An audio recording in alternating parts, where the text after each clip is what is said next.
I'm Fred Gould, co-director of the Genetic Engineering and Society Center, where we think a lot about what it will be like to live in our world 50 years from now. Many of you know about genetic engineering in terms of genetically engineered foods or GMOs, but there's a whole lot more that's going on in genetic engineering. In 2018, a Chinese scientist and his team engineered 2 babies with the goal of making them immune to AIDS. He's now in jail. He engineered a trait so that it would be inherited through generations. We can also engineer so that a trait will only be present for 1 generation. Now, we're far from knowing enough to engineer an Einstein or a Michael Jordan, but we've done enough with engineering to know that we could change single genes. Here's just a single example from mice. There are species of mice that mate with lots of individuals, right? Males mate with a lot of females, females mate with a lot of males. And there are other mice that are more monogamous. They stick with their partners. Well, there's a paper that came out where they were able to change a single gene in the mice that were promiscuous, and that change in that gene made them more monogamous. So, how would you feel about it if we could engineer people to be more monogamous? What would it be like? What would we need to understand? Well, they've done something like that in mice, so the idea of doing it in humans isn't so far away. But how do we decide whether we do that? So actually, the idea of engineering people is not new.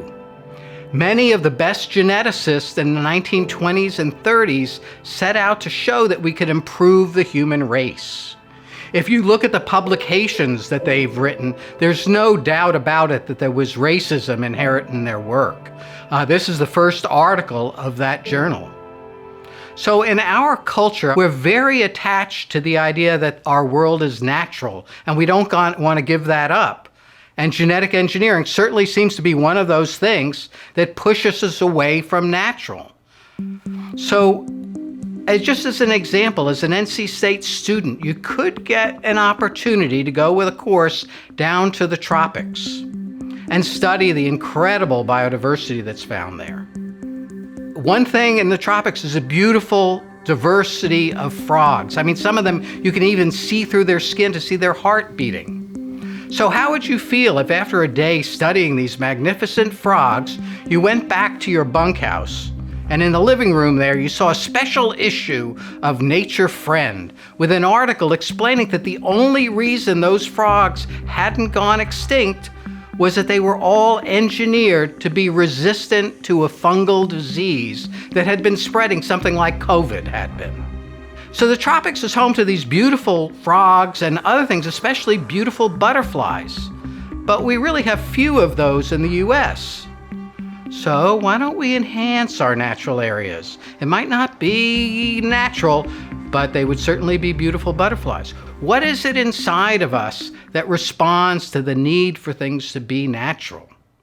So speaking of natural, let's go back to the idea of GMOs and your food. Most of us love summer sweet corn. Well, the only reason it looks so beautiful and doesn't have little caterpillars feeding in it is because it's protected by spraying insecticides about 11 times a season. We can now protect that corn with a gene that's moved from a bacterium into the corn DNA, and it specifically targets caterpillars with a protein that only kills caterpillars, nothing else. How do you feel about that? Right? Not everyone is on board with GMOs. And other people want to try to sell the idea that we need GMOs to feed the world. What's right?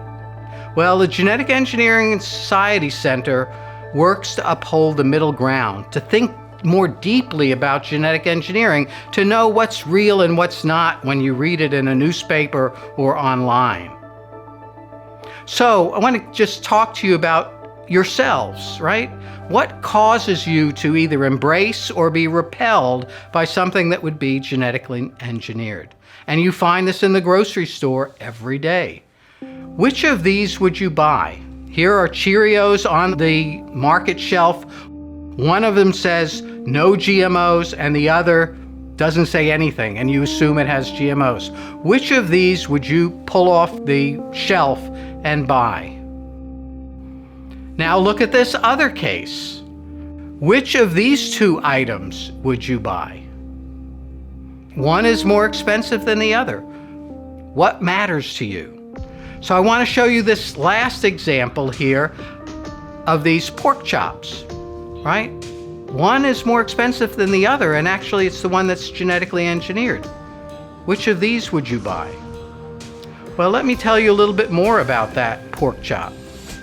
It would come from a pig that's called EnviroPig, which has been engineered to produce less phosphate in its poop.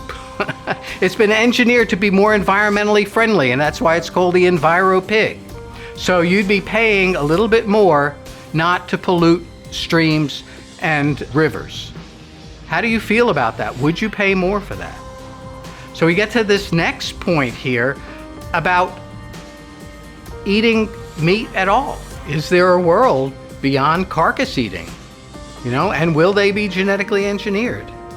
50 years from now, when people look back at us, will they wonder, what were they doing eating dead animals? But many people may still insist on eating a dead cow, even if the engineered burger tasted just the same. So I've thrown out a lot of questions to you just now, and these are all things that the Genetic Engineering and Society Center asks. We try to get more specific about what is the interaction between our culture and our science.